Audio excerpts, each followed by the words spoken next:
இவர் பார்த்தீங்கன்னா இப்போ ஒரு முடிவில் வந்து இருக்கார். ஸோ உடல் அளவுலையும் சரி மனதளவுலையும் சரி ரொம்ப சோர்வாக இருக்காப்புல. ஸோ இவரால் வந்து நார்மலாக இருக்கவே முடியல அப்படின்னு வந்து தன்னோட நெருங்கிய வட்டாரத்தில் இருக்கிற நிறைய பேர்கிட்ட வந்து இவர் வந்து அடிக்கடி சொல்லிகிட்டு இருக்க ஒரு வார்த்தையாக இருக்குது. ஸோ இவர் ஒரு முடிவு இப்போ எடுக்க போகிறாரு. இதுக்கான டிஸ்கஷன் வந்து இப்போ போயிட்டுருக்கு.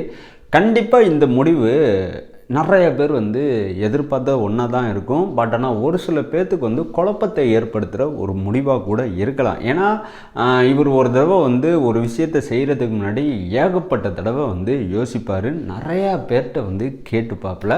ஸோ ஏன்னா நம்ம ஒரு விஷயம் செய்கிறப்ப அது வந்து தப்பாக ஆகிடக்கூடாது இல்லையா? அதனால் வந்து நிறைய பேர்கிட்ட டிஸ்கஸ் பண்ணுவாப்புல. ஸோ அதுக்கப்புறம் வந்து ஒரு மனதாக ஒரு முடிவு எடுத்து இதுதான் வந்து சரியாக இருக்கும் அப்படின்னு வந்து அந்த முடிவோட பயணிக்க ஆரம்பிப்பார். ஸோ தல அஜித் அவர்கள் ரீசெண்டாக இப்படியாப்பட்ட ஒரு டிசிஷன் வந்து எடுத்திருக்காங்க. ஸோ இந்த டிசிஷன் உண்மையிலே வந்து எந்த மாதிரி இருக்க போகுது அப்படிங்கிறது தான் இந்த வீடியோவில் டீட்டெயிலாக உங்ககிட்ட வந்து நான் ஷேர் பண்ண போகிறேன். ஸோ வாங்க பேசலாம்.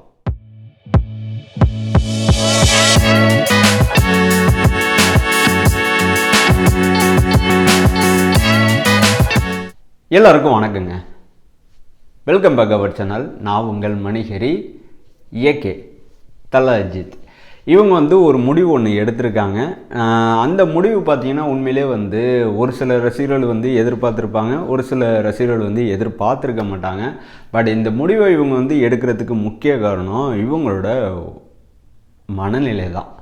ஸோ சமீப காலமாக பார்த்திங்கன்னா இவங்களுக்கு நெருங்கிய வட்டாரத்தில் இருக்கிற நிறைய பேர் மண்ணுலகம் விட்டு விண்ணுலகம் போய்கிட்டே இருக்காங்க. ஸோ திடீர்னு வந்து இறந்து போயிடுறாங்க. ஸோ மிலான் அவர்களுடைய இழப்பு இவரால் வந்து தாங்கிக்க முடியாமல் இருந்த சமயத்தில் வெற்றி அவர்களோட இழப்பு இவரை வந்து ஆட்டி படைச்சிருச்சு. ஸோ இடையில வர கேப்டன் விஜயகாந்த் அவர்களோட இழப்பும் இவரை வந்து நிலக்குலைய வச்சிருச்சு. ஸோ இப்படி வந்து எதிர்பாராத பல சம்பவங்களை இவரோட வாழ்க்கையில் சமீபத்தில் பார்த்துக்கிட்டு இருக்காரு. ஸோ இதுக்கிடையில் வேற அஜர்பைஜானில் விடாமுயற்சி படத்தோட ஷூட்டிங் சமயத்தில் ஆரவ் அவர்களும் அஜித் இவங்களும் ரெண்டு பேரும் ஒரு ரிஸ்கான ஒரு ஃபைட் சீக்வன்ஸ் ஒன்று ஒரு ரிஸ்கான ஒரு சண்டை காட்சி படமாக்கப்படுற அந்த சமயத்தில் ஒரு விபத்து ஒன்று ஏற்பட்டிருக்கு. ஸோ காரு கண்ணாப்புனான்னு உருண்டு பிளாஸ்ட் ஆகிருக்கு. ஸோ இந்த விஷயமே எனக்கு வந்து ஒரு ஆர்டிக்கல் படிக்கிறப்ப தான் எனக்கு தெரிஞ்சு. ஸோ சாரை பொறுத்த வரைக்கும் பார்த்தீங்கன்னா இவருக்கு வந்து உயிர் மேலே கொஞ்சம் கூட அது வந்து கேரே பண்ண மாட்டார். அதாவது உயிரா அதுவா அப்படின்னு போயிட்டே இருப்பார். அந்தளவுக்கு ரிஸ்க்கான பல சண்டை காட்சிகளில் இவர் வந்து நடிச்சுக்கிட்டு தான் இருக்கார். பட் ஆனால் கொஞ்சம் யோசிச்சு பாருங்களேன். முதல்ல வந்து மிலான் அவர்களோட இழப்பு கிட்டத்தட்ட 32 வருஷம் நட்பு அஜித் சாருக்கும் மிலான் சாருக்கும். ஸோ மிலான் சார் கிட்டத்தட்ட அஜித் சாரோட படத்துக்கு பார்த்தீங்கன்னா எப்படியும் எனக்கு தெரிஞ்சு ஒரு 27 படத்துக்கு ஆர்ட் டைரக்டராக ஒர்க் பண்ணியிருப்பாங்க. ஸோ அப்படியாப்பட்ட ஒரு டீப்பான ஒரு ஃப்ரெண்ட்ஷிப் மிலான் சாருக்கும் அஜித் சாருக்கும். ஸோ அஜர்பைஜான் ஷெடியூல் அப்போ, அதாவது ஃபஸ்ட்டு ஷெடியூல் ஸ்டார்ட் பண்ணுறதுலேருந்து மிலான் சாரும் அஜித் சாரும் கடைசியாக மீட் பண்ண அந்த சமயம் வரைக்கும் ரெண்டு பேருமே வந்து பிரேக்ஃபாஸ்ட் சாப்பிட்ருக்காங்க. ரெண்டு பேருமே வந்து டின்னரு முடிச்சிருக்காங்க. ரெண்டு பேருமே சேர்ந்து வந்து லஞ்சையும் வந்து க்ளோஸ் பண்ணியிருக்காங்க. ஸோ இப்படி வந்து டே பை டே ரெண்டு பேருமே வந்து கிட்டத்தட்ட வந்து அஜர்பைஜானில் வந்து சுத்தாத இடமே கிடையாது. அப்படியாப்பட்ட ஒரு நபர் வந்து திடீர்னு வந்து பிரேக்ஃபாஸ்ட்டுக்கு வரல, ஷூட்டிங் ஸ்பாட்டுக்கு வரல, என்ன ஏதுன்னு பார்க்குறப்ப ஹோட்டலில் இறந்து கிடக்காரு ஹார்ட் அட்டாக்கில். ஸோ அந்த சமயத்தில் தான் சாருக்கு, ஏகே சாருக்கு ஒரு விஷயம் புரிய வந்துச்சு. ரைட், நமக்கு ஏஜ் ஆகிட்டே இருக்குது, நாமளும் உடல் ரீதியாக எந்த அளவுக்கு இருக்கோம் அப்படின்னு வந்து கண்டிப்பாக நம்ம வந்து தெரிஞ்சுக்கணும். ஸோ நல்லா இருந்த மனுஷன் இப்போ உயிரோட இல்லை நமக்கு அப்படிங்கிற அந்த கேள்வி இவருக்குள்ளே வந்ததுனால உடனே இது சம்மந்தமான வேலைகளை வந்து பார்க்கவும் இல்லை, மனசுக்குள்ளேயே போட்டு வச்சுக்கிட்டாப்புல. அதுக்கப்புறம் பார்த்திங்கன்னா விடாமுயற்சி படத்தோட ஷூட்டிங் வந்து போயிட்டே இருந்துச்சு. மகிழ் திருமேனி அவர்கள் ஒவ்வொரு காட்சிகளையும் செம்ம லேட்டாக எடுக்க ஆரம்பித்தார். ஸோ சாரோட கால் ஷீட் வந்து 60 நாள் தான். இந்த 60 நாளில் இந்த ஷூட்டிங்கை கம்ப்ளீட்டாக முடிப்பேன்னா மகிழ் திருமணி அவர்கள் சென்னையிலேருந்து அஜர்பைஜானுக்கு கிளம்புனாங்க. பட் 60 நாளுக்கு மேலே ஷூட்டிங் போயிட்டே இருக்குது. சாரால் வந்து கொடுத்த வாக்கை மீறவே முடியாது. அதனால் வந்து சைலண்டாக டைரக்டர் சொல்கிறத கேட்டுக்கிட்டு ஷூட்டிங் ஸ்பாட்டில் வந்து கலந்துக்கிறது, ஹோட்டலுக்கு போகிறது, அஜர்பைஜானில் சுற்றி பார்க்குறது, இப்படியே தான் இருந்தாப்புல. ஆனால் மனுஷன் உள்ளுக்குள்ளே வந்து இந்த மிலான் சாரோட இறப்பும் சரி, மெடிக்கல் ரீதியாக நாம் எந்த மாதிரி ஒரு கண்டிஷனில் இருக்கோம் அப்படிங்கிற இந்த விஷயமும் சரி உள்ளுக்குள்ளே போட்டு வாடாத வருவா வந்து எப்படி சொல்கிறது, ரொம்ப பயம் உறுத்திடுச்சு. ஸோ சாலிடாக சொன்னோம்னா அஜித் சார் வந்து உண்மையிலே வந்து ஒரு மாதிரி ஆயிட்டாங்க. அது என்னால் வந்து எனக்கு எப்படி கன்வே பண்ணுறதுன்னு எனக்கு தெரியல. நீங்களே புரிஞ்சுக்கிங்க. ஏன்னா அந்த மாதிரி ஒரு சுச்சுவேஷனில் நீங்கள் இருந்தால் எந்த மாதிரி ஒரு ரியாக்ட் பண்ணுவீங்கன்னு நீங்களே கற்பனை பண்ணி பாருங்கள். ஸோ அப்படி இருந்த சமயத்தில் தாங்க வெற்றி அவர்களோட இழப்பு இவர் தூக்கி வாரி போட்டுருந்துச்சு. ஸோ 2 பேரோட இழப்பும் பார்த்தீங்கன்னா இவரால் வந்து தாங்கிக்கவே முடியல. ஸோ லேட் பண்ணக்கூடாது, உடனே நம்ம வந்து மாஸ்டர் செக்கப் எடுத்தே ஆகணும்னு முடிவு பண்ணி உடனே வந்து எல்லா காட்சிகளையும் வந்து கம்ப்ளீட்டாக முடிங்க அப்படின்னு வந்து மகிழ் அவர்கள்ட்ட வந்து ரிக்வஸ்ட்டாக கேட்டு அவசரமாக விடாமுயற்சி படத்தோட ஷூட்டிங்கை கம்ப்ளீட் பண்ணிட்டு கிட்டத்தட்ட வந்து 65 நாள் நினைக்கிறேன், மேக்ஸிமம் 65 நாள் இல்லை வந்து 45 டேஸ் சம்திங் எனக்கு தெரியல. ஸோ எப்படியும் வந்து ஃபஸ்ட்டு ஷெட்யூலில் கம்ப்ளீட் பண்ணிட்டு சென்னைக்கு வந்தோடனே வந்து ஏகப்பட்ட ப்ராப்ளம்ஸை வந்து ஃபேஸ் பண்ணார், உடல் ரீதியாகவும் மன ரீதியாகவும். இருந்தாலும் வந்து இடையில வந்து ட்ரிப்புக்கு போகணும் அப்படின்னு வந்து ஃபேமிலி மெம்பர்ஸ் எல்லாம் ஆசைப்பட்டதுனால அந்த சமயத்தில் ட்ரிப்புக்கும் போயிருக்காங்க. அப்போ தான் வந்து கேப்டன் விஜயகாந்த் அவர்களோட இழப்பு. ஸோ சொல்ல முடியாத ஒரு துயரத்தில் தான் அவங்க இருந்தாங்க. நீங்கள் 1000 தான் திட்டினாலும் சரி, கமானில் வந்து கேப்டன் விஜயகாந்த் அவர்களுக்கு ஏன் வரலை அஜித் இவங்க அப்படின்னு வந்து கேள்வி கேட்டு தொந்தரவு பண்ணாலும் சரி, இல்லை நான் இதை வந்து உங்கள் முன்னாடி பேசுகிறதுனால என்ன நீங்கள் கேவலமாக பேசினாலும் சரிங்க.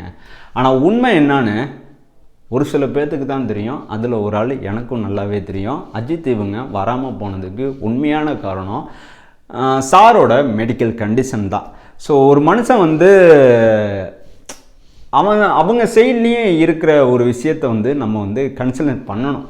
ஸோ ஒரு தரப்பு நியாயத்தை மட்டும் பேசாமல் இன்னொரு தரப்பையும் வந்து நம்ம தீர விசாரிச்சுட்டு அதுக்கப்புறம் தான் ஒரு முடிவு எடுக்கணும்.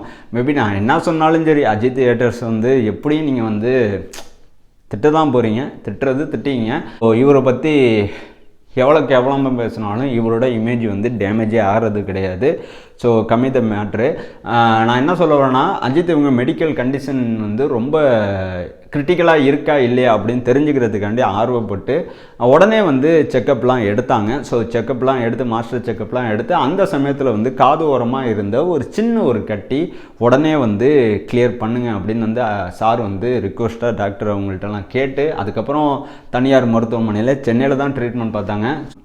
ஒரு நாளோ 1.5 நாள் தான் நினைக்கிறேன், அதிகபட்சமாக இதுக்கு மேலே கிடையாது. தனியார் மருத்துவமனையில் இருந்தாங்க. அடுத்த நாள் நைட்டு மிட் நைட்டு 12 மணிக்கு மேலே டிஸ்சார்ஜ் ஆகிட்டாங்க. ஸோ இப்போ சார் வந்து நல்லா தான் இருக்காங்க. ஆனால் தலையை பொறுத்த வரைக்கும் மெடிக்கல் ரீதியாக நாம் வந்து ஃபிட்டாக தான் இருக்கோம் அப்படிங்கிறத இவர் வந்து புரிஞ்சுக்கிட்டார். பட் ஆனால் மனதளவில் பார்த்தீங்கன்னா இன்னும் அதுலேருந்து மீண்டு வரலை. ஸோ நான் சொன்ன நபர்கள்லாம் மண்ணுலகம் விட்டு விண்ணுலகம் போனதுனால இவரால் வந்து அதுலேருந்து மீண்டே வர முடியல. யார்கிட்ட சொல்கிறதுன்னு தெரியல. பட் ஆனால் உடல் ரீதியாகவும் மன ரீதியாகவும் ரொம்ப பாதிக்கப்பட்டிருக்காரு. ஸோ இந்த மாதிரி ஒரு இன்சிடென்ட்னால. ஸோ இப்போ ஏகே அவர்களோட டிசிஷன் என்ன அப்படிங்கிறத நான் இப்போ வந்து ரிவீல் பண்ணுறேன். ஸோ இந்த டிசிஷன் பார்த்தீங்கன்னா ஆல்ரெடி இவர் வந்து எடுத்த ஒரு டிசிஷன் கிடையவே கிடையாது. ஸோ விடாமுயற்சி படத்தோட ஷூட்டிங் ஆரம்பிக்கிறதுக்கு முன்னாடியே வந்து நம்மளோட தனிப்பட்ட வேலையை வந்து முடிச்சுட்டு அதுக்கப்புறம் ஷூட்டிங் ஸ்பாட்டுக்கு போயிடணும். ஸோ படத்தோட ஷூட்டிங் ஆரம்பித்ததுக்கப்புறம் வேறு எந்த ஒரு வேலையிலையும் நம்ம வந்து கவனம் செலுத்தக்கூடாது அப்படிங்கிற முடிவில் தான் ஏகே அவர்கள் இருந்தாங்க. ஸோ அந்த சமயத்தில் பார்த்தீங்கன்னா பைக் ட்ரிப்பு போயிருந்தாங்க. நிறைய பேர் கேள்வி கேட்டாங்க, எப்பா பைக் எடுத்துகிட்டு ஊர் சுற்ற கிளம்பிட்டாருப்பா, எப்போ பைக் எடுத்துகிட்டு வந்து வெளிநாட்டுக்கு போயிட்டாருப்பா, இனிமேட்டு வந்து திரைப்படமாக நடிக்க மாட்டார், ஸோ சினிமா இண்டஸ்ட்ரிக்கு குட் பை சொல்லிட்டு போயிட்டார் அப்படி இப்படின்னு பேசிட்டாங்க. ஸோ அதெல்லாம் நீங்கள் வந்து கேள்விப்பட்டிருப்பீங்க. ஸோ அதுக்கப்புறம் வந்து திரும்ப வந்தாங்க. ஸோ இப்போ பார்த்தீங்கன்னா இவரோட கண்டிஷன் வந்து எந்தளவுக்கு இருக்குன்னு இவரை நல்லா புரிஞ்சுக்கிட்டு திரும்பவும் வந்து பைக் ட்ரிப்பு போகிறது பிளான் பண்ணிகிட்டு இருக்காங்க. ஸோ இதுக்கான டிஸ்கஷன் வந்து இப்போ சமீபத்தில் தான் நடந்திருக்கு. ஸோ அரச புரசலாக இந்த விஷயம் நமக்கு வந்து தெரியும் வந்ததுனால இந்த விஷயத்தை உங்கள் முன்னாடி நான் வந்து வச்சுருக்கேன். ஸோ இந்த தடவை ஃபாரின் ட்ரிப்பு கிடையாது. ஸோ பைக் எடுத்துகிட்டு ஃபாரின் போகவே இல்லை. ஸோ இந்தியாவுக்குள்ளே தான் பர்டிகுலராக ஒரு இடத்துல, ஒரு பிளேஸில், ஒரு மாநிலத்தில் அஜித் சார் பைக் எடுத்துகிட்டு ஊர் சுற்ற போகிறாங்க. ஸோ அந்த மாநிலம் கிட்டத்தட்ட தமிழ்நாட்டு பக்கத்துலேயே இருக்குது. எக்ஸாக்டாக எந்நேரம் கண்டுபிடிச்சிருப்பீங்க. கேரளா கிடையாது, கர்நாடகா. ஓகேங்களா? ஸோ கர்நாடகாவில் பைக் எடுத்துகிட்டு அஜித் சார் வந்து ட்ரிப் மேற்கொள்ள போகிறாங்க. இது பார்த்தீங்கன்னா கிட்டத்தட்ட 20 நாள் பிளானுங்க. ஸோ இந்த 20 நாளில் கர்நாடகாவை ஒட்டு மொத்தமாக சுற்றி என்ஜாய் பண்ண போகிறாரு. ஸோ இந்த பைக் ட்ரிப் முடிஞ்சதுக்கப்புறம் பார்த்தீங்கன்னா AK-63 அதாவது குட் பேட் அக்லி அப்படிங்கிற இந்த படத்தில் நடிக்க போக போகிறாங்க. மணிகர் என்ன சொல்கிற, இவர் பைக் எடுத்துகிட்டு போகிறாருன்னா, பைக் ட்ரிப்புக்கு போகிறாருன்னா, கர்நாடகா வந்து 20 நாள் சுற்ற போகிறாருன்னா, அப்போ விடாமுயற்சி படத்தோட பாதி ஷூட்டிங்கை யார் முடிப்பா? ஹீரோ இருந்தால் தானே டேரக்டருக்கு வேலை. ஹீரோவே வந்து ஷூட்டிங் ஸ்பாட்டை விட்டு வெளில போயிட்டு பைக் எடுத்துகிட்டு ஊர் சுற்ற போயிட்டாருன்னா அப்போ விடாமுயற்சி படத்தோட கதி என்ன அப்படின்லாம் யோசிக்காதீங்க. ஸோ ஜஸ்ட்டு ஒரு ஸ்மால் ட்ரிப்பு தான். விடாமுயற்சி படத்தோட கம்ப்ளீட் ஷூட்டை வந்து முடிச்சுட்டு தான் இந்த ட்ரிப்பை வந்து தல அஜித் வந்து பிளான் பண்ணியிருக்காங்க. ஸோ கண்டிப்பாக இந்த ட்ரிப்பு முடிஞ்சதுக்கப்புறம் நான் சொன்ன மாதிரி AK-63 இவங்க வந்து நடிக்க போகிறாங்க. ஸோ குட் பேட் அக்லி அப்படிங்கிற இந்த படத்தை பொறுத்த வரைக்கும் நாம் எதிர்பார்க்காத பல டிஃப்ரெண்ட்டான ஆங்கிளில் தான் AK அவர்கள் வரப்போகிறாரு. ஸோ இந்த படம் சம்மந்தமான எல்லா விஷயத்தையும் நான் உங்ககிட்ட வந்து ஷேர் பண்ணுறேன். ஸோ போஸ்டர் ரிலீஸ் ஆனப்போ நான் போட்ட வீடியோவில் வந்து சரியாகவே பேசலை. அந்த சமயத்தில் வந்து ஒரு சில ப்ராப்ளங்கள் போயிட்டு இருந்ததுனால என்னால் வந்து கவனம் செலுத்த முடியல. ஸோ கண்டிப்பாக வந்து கிளியரான ஒரு வீடியோ AK-63 சம்மந்தமாக நான் கண்டிப்பாக சேனலில் அப்லோட் பண்ணுவேன். ஸோ இந்த டிசிஷன் அஜித் இவங்க எடுத்ததுனால சினிமா இண்டஸ்ட்ரியை விட்டு போக போகிறாங்க அப்படின்னு ஒரு சில பேர் வந்து ஏதோ ஒன்று கையில் தூக்கி வச்சுட்டு வருவாங்க. ஸோ அதெல்லாம் வந்து எட்டி உதச்சிட்டு தூர தள்ளி விட்டுருங்க. ஏன்னா அஜித் இவங்க பார்த்தீங்கன்னா AK-63க்கு அப்புறமா 3 ப்ராஜெக்டில் கமிட் ஆகியிருக்காங்க. ஸோ அதுக்கான அனௌன்ஸ்மெண்ட்டும் AK-63 படத்தோட 75% ஷூட்டிங் முடிஞ்சதுக்கப்புறமா ரிலீஸ் ஆகும். ஸோ சினிமா இண்டஸ்ட்ரியை விட்டு இவங்க போகிற ஐடியாவே இல்லவே இல்லை.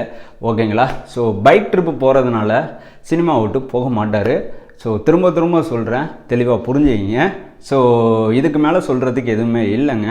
எல்லா விஷயத்தையும் சொல்லிட்டேன்னு நினைக்கிறேன்.